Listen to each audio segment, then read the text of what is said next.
It was a quiet Friday morning in Hollow Creek, the kind of town where nothing big ever seemed to happen.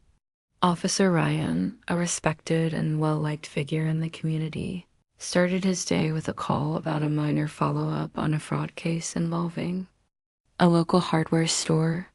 By mid-morning, his cruiser was spotted heading toward the old forest road that led deep into Hollow Creek Forest, a place locals said you could get lost in for days. At 11:47 a.m., dashcam footage showed Ryan pulling over at a bend in the road.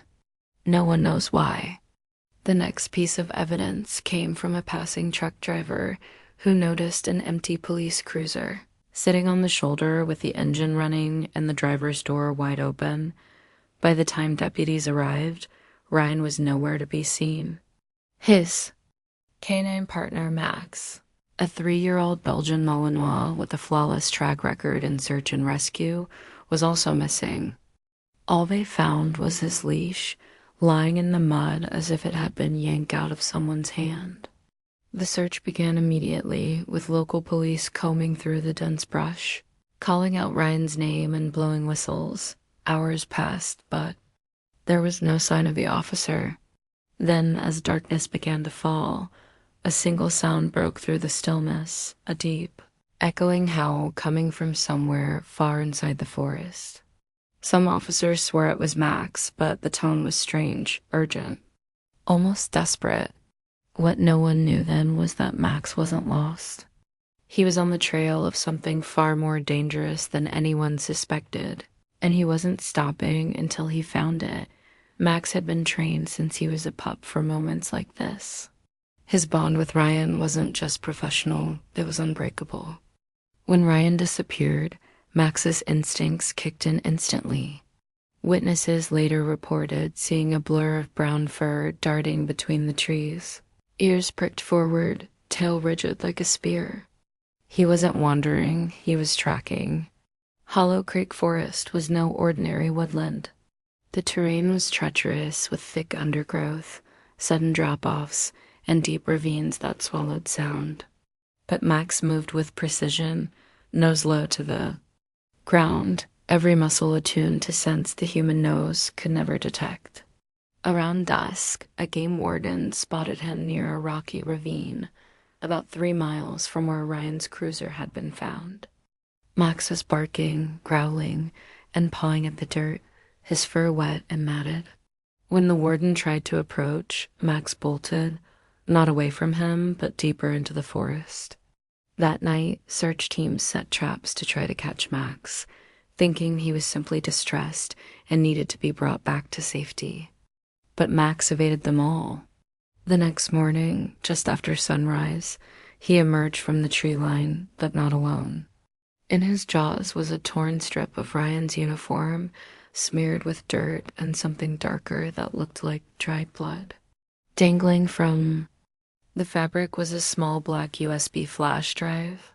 No one knew how Max had found it or what it contained, but his eyes told the story. This was not random.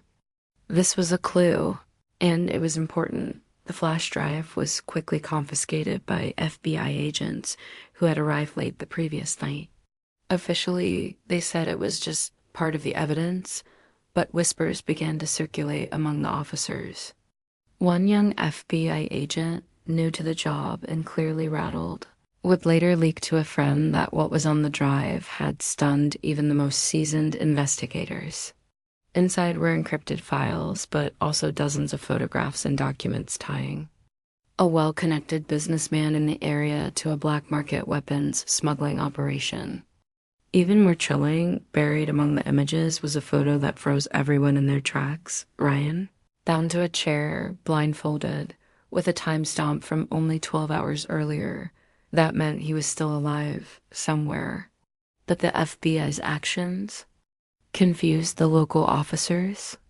Instead of immediately mobilizing a rescue, they became secretive, cutting off communication and refusing to share details. Theories began to swirl. Maybe the businessman was too powerful. Maybe there were people in the FBI who didn't want Ryan found. Whatever the truth, one thing was clear. Max had done in less than 24 hours what teams of human investigators hadn't managed. He'd found proof, but proof meant nothing if they couldn't find Ryan before it was too late. Before dawn the next day, a small team of trusted local officers decided to act without waiting for federal approval. They knew the forest better than anyone, and they had something the FBI didn't. Max, the dog, took the lead, nose to the ground, weaving through the dense underbrush with unshakable focus. The air was cold, the forest silent except for the sound of snapping twigs under boots. Hours later, Max stopped abruptly at a clearing and began barking furiously toward a small, weather-beaten cabin. The team approached cautiously, weapons drawn. Inside, they found Ryan, weak, dehydrated, but alive, tied to a chair just like in the photo. He whispered one word when he saw Max, partner. Within minutes, the suspects were apprehended, and the weapons ring was exposed. But strangely, the flash drive's contents disappeared from the official record soon after, and the public was told only that Ryan had been rescued in a joint operation. Those who were there knew better. It wasn't the FBI that cracked the case. It was Max's loyalty, courage, and instincts.